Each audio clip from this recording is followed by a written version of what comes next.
Hi, as Mark said, my name is Michal Harakal. I'm working for the Deutsche Telekom in Darmstadt, and I am Android developer. And I'm going to talk to you about Docker and how you can use it as a developer. It's really the view from the developer perspective. Actually, we are going to learn what Docker is, why it's interesting for the Android developers, and maybe I will try to show some real-life use cases and experience we already made in our daily life. This may be maybe a little bit interesting. The challenges we are as developers faced daily. It's Android fragmentation. Yes, I can feel your pain.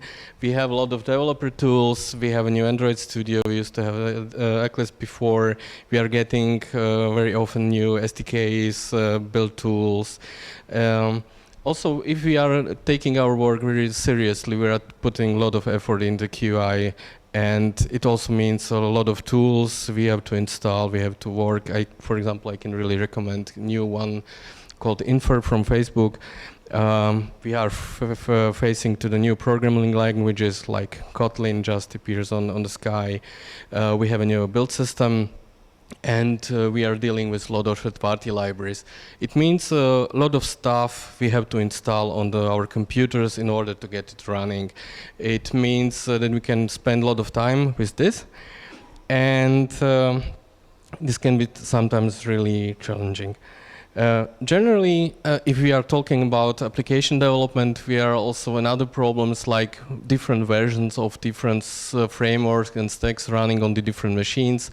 Like, for example, we are talking about common Java application in version X running with Oracle JVM, and then we have a production machine running Java JVM from OpenJDK.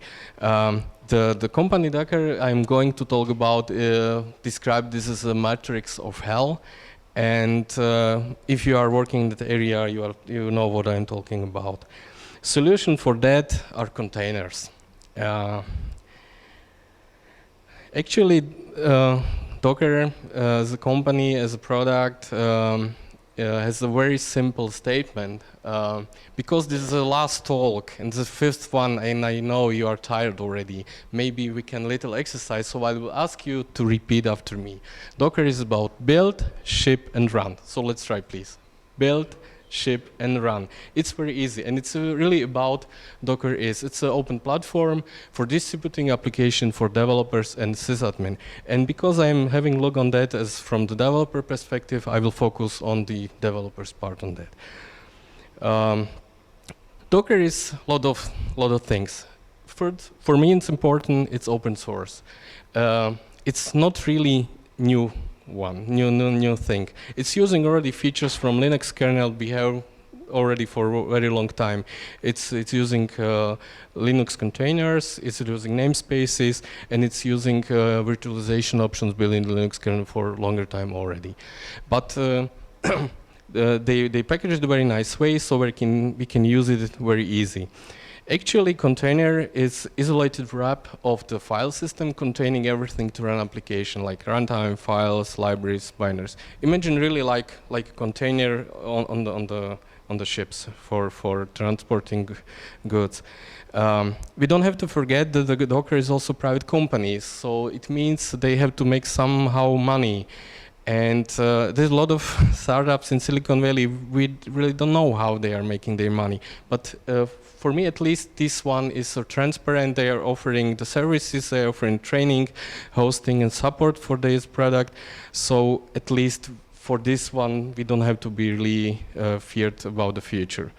What's also really nice and became really big in the last 1-2 years is the whole ecosystem. It becomes around the Docker. I will show this later. And also important for perspective for the future is that there is already one open container initiative that Docker is a member of, and I really mean every big company doing in something in the area like Google, IBM, and so on. They are really part of this and trying to make containers really standardized way how we are packaging and delivering our application. This is quite a rough raw build about the ecosystem we have around. The Docker is only in the right upper part. The others are small companies taking care about hosting infrastructure as a service, platform as a service, or about monitoring, networking, storage. Even new operating system has been created in order to run properly with the Docker. What's actually different between a virtual machine and a container?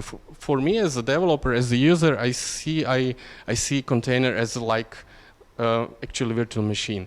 The important difference is that in every virtual machine you are running also embedded guest operating system. This one in the container is missing, so your containers are light. And actually, this brings us to points that the Docker is fast. It's very, very lightweight. Important feature is this isolation, so you can have multiple instances of one image running the same machine, and they don't know about each other. And also very important is, I personally forget this very often, that Docker is stateless. So it means if you are starting Docker container and you are running down, it forgets everything. So you have to take care about storing data somewhere. This picture describes quite nicely the complete architecture of Docker. Important is that we have 3 separated parts, and it describes, for example, that client which is communicating with Docker daemon on your host machine can run on a different machine. For example, you are controlling your Docker containers running on some cloud hosting, like DigitalOcean and so on, from your local machine. They don't have to run on the same machine.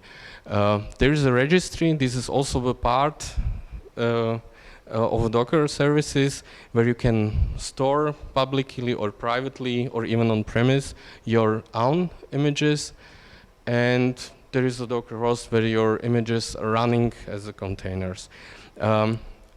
Maybe you saw already that I'm using 2 words, images and containers. Actually, image is just the recipe.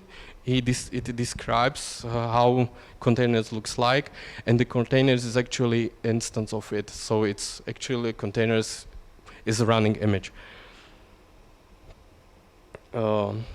Docker is also Docker and Docker architecture is also very interesting from the developer perspective, because they are decided to use the principles we are already using in software development anyway. For example, like the services has to be isolated in order to achieve reusability and scalability. And because we are developers, we love source code. And one image in the Docker is described as a plain text file, so it's very easy to read. You are just committing to your source code management system, so we can follow all the history, and is the way how we used to work. We can use the Docker as developers for containerizing complex environments, technology stacks, and frameworks with deep dependencies. What does it mean? I will describe it shortly on the build environment for the AOSP. This is Android open source project. Anybody of you already have tried to build your own emulator image or Android image or custom ROM with CyanogenMod? Know that you can spend quite a lot of time in order to get it running on your machine until you have installed the proper Java version, all the libraries, C libraries, all the tools, all the frameworks. It's really complicated. Docker makes it just easy because you can package in one container all of that and just easily pull it on machine and start to build your Android ROM. Also, the very useful case for using containers is with complex application.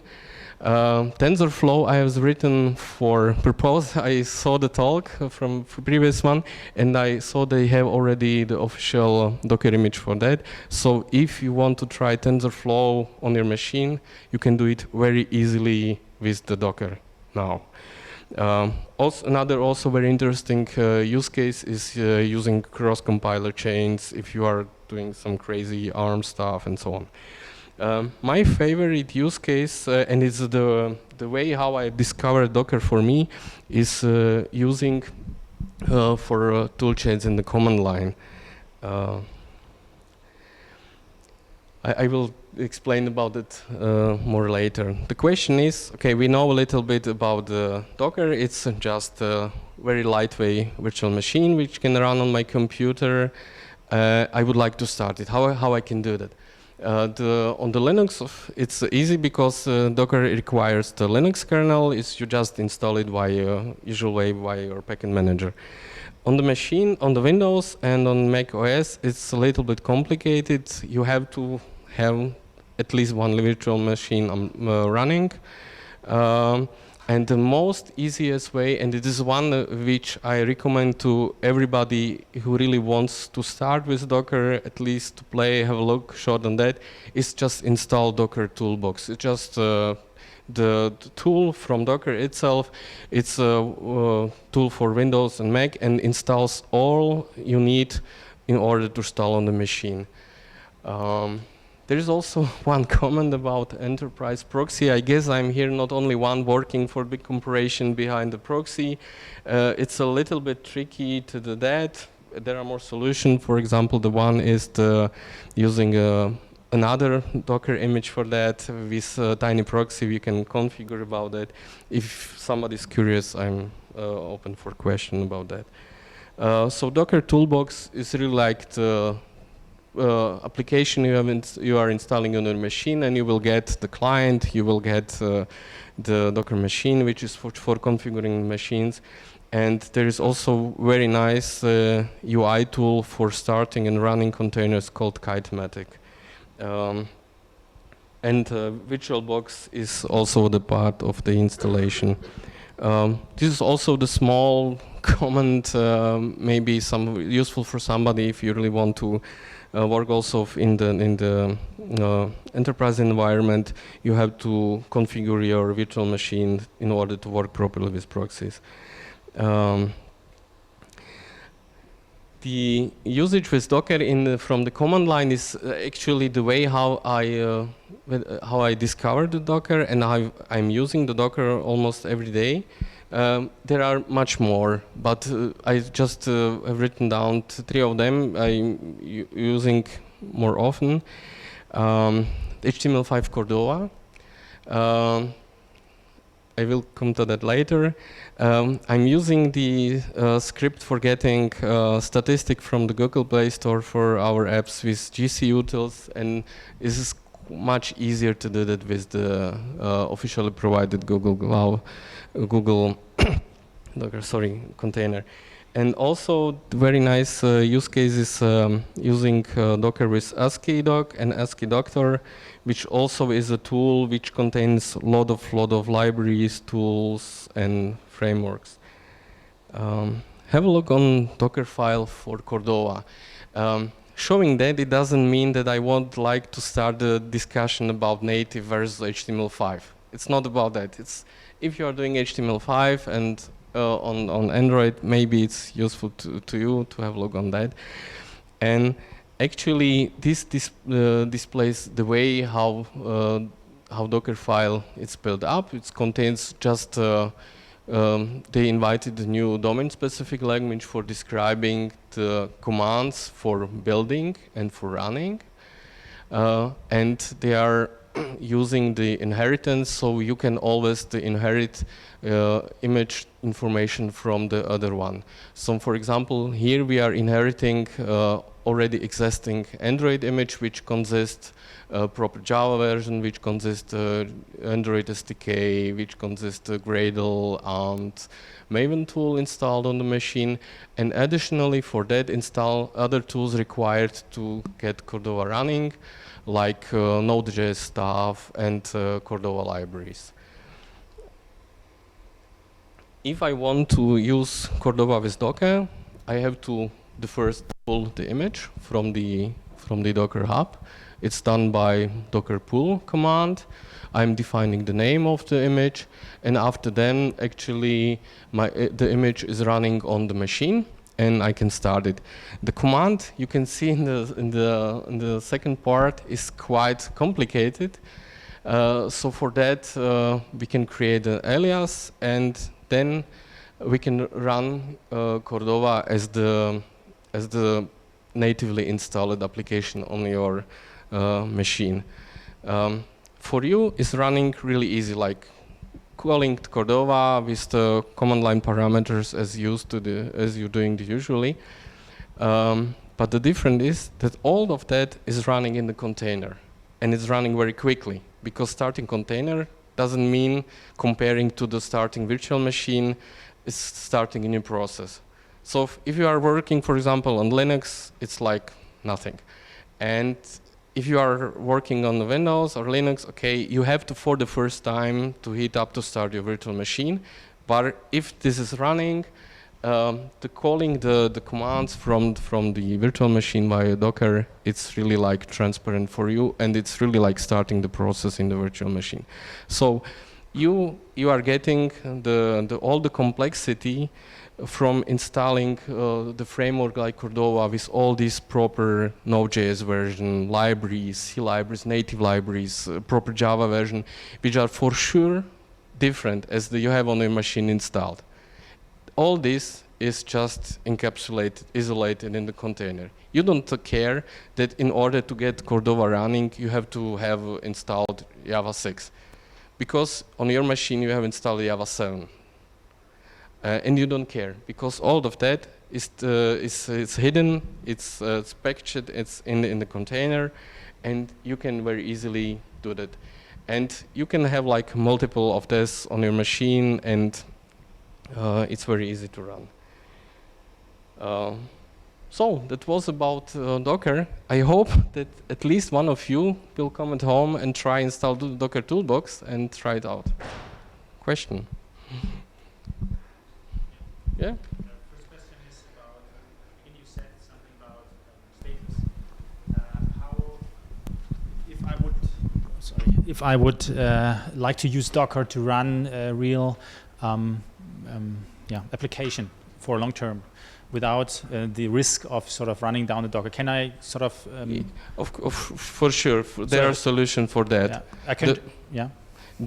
For example, you wanted the logging. You have your application running, and you want to somewhere to store logs, or you are storing data somewhere in the database. So there are more solutions for that. The one is called data volumes.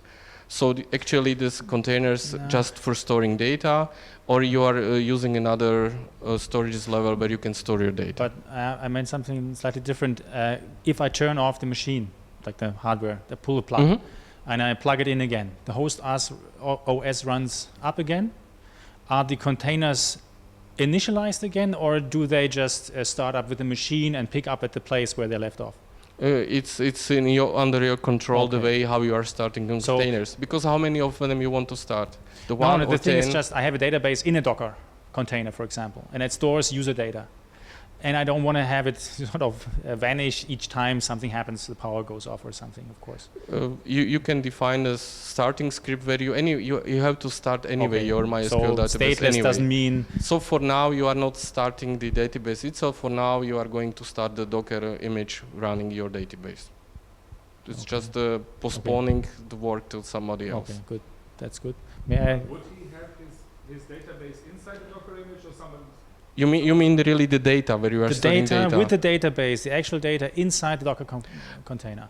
As I said, there are solutions for that. One are you can store the data in the container itself in the different type of container that are called data containers, or also you can mount your volumes from the local machine, from the guest system to your container. It works well also too. Okay, and this is actually the way how this Cordova stuff is working. Imagine that we are really like all the stuff Cordova needs to run is running in its own space, and with this -v command parameter, I'm going to map the workspace of my hosting machine to the workspace folder in the container. So this could be a way, if your application is storing the data in the folder called root workspace, actually you are writing physically on your local machine, on the host file system. Okay. But this is a solved problem. Okay. This is a solved problem. So there are production setups where like people have like thousands of containers running for their users. I saw more installation, or I know more use cases where I see that the Docker is running. I can tell you the big one. Google, they are stating they are running everything in the containers. So every application in Google is running in container. Okay, that's... So even if they are starting the smallest one, they are writing it with a thought, and it's important for developers from the very beginning to know I'm running stateless because the scalability and the usability. If they are firing one image to one for one container on 10,000, it doesn't matter. So everything is really evolving, but it's really growing now. Every big company is behind it. And we are now in version 1.9, and maybe there are a lot of stuff to be solved, like where I have no really idea about like security or networking, software-defined networks. I really don't know about that. I really find out only the one small use case where you can use the Docker as the container for stuff you really don't want to mess up on your computer. For example, this Cordova stuff. Okay, I installed Node.js once. You can do that. But then you are going to install to use another framework. I don't know, maybe something Blueprint API, like the stuff for generating REST APIs or for creating documentation. And this requires completely different version of Node.js. Then you will have fun with that. Or talking about Python application. You have the Python 3.0 applications, you have 2.7 running on the same machine. No way. There is, of course, a solution for that. You are much, much easier putting in the containers, and this is isolated. So you are really clean on the machine with that. Also, I think this might come handy when I would start working with you and you have some Docker containers made by yourself, and then you said, oh, you can start right away. Either way, you can read the tutorial for 1 month and try it out yourself. Or here are the Docker containers. Run away. Yeah, this is a really big area. If you remember the build with ecosystem, you can spend a lot of time with every one single item there, like networking or storage, how we are going to store data to the DB. This is really only one small use case where we can use Docker for us as the developers, and it's really easy. Another question? Okay, I can also ask this when we're drinking. Yeah, of course. You're welcome. Okay, one more question, and last one is, how about the resource sharing of the host OS? Now you said they are completely separate. I can configure the CPU resources, RAM resources, and storage I/O network for each container. I don't know much about this, but I'm sure that because the union file system, if the different images and containers are using the same resources on the space, they are using again. So it means in plain text, if you are if you have an image, it takes, for example, 200 megabyte.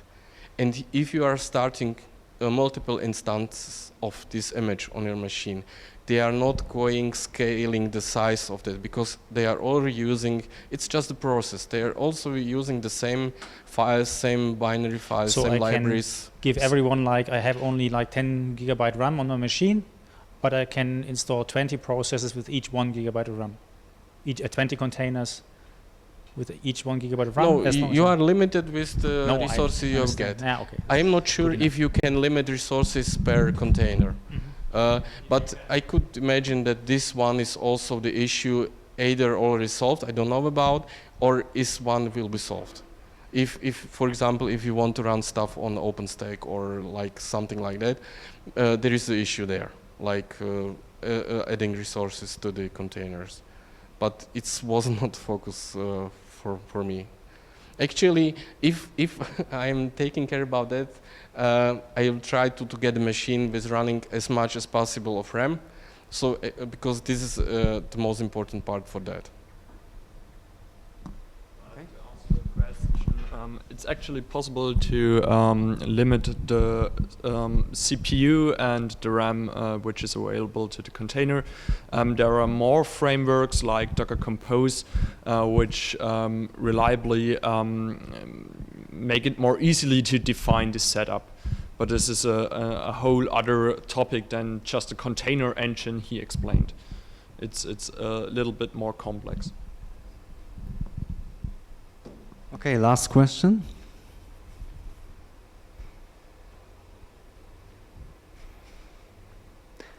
Yep.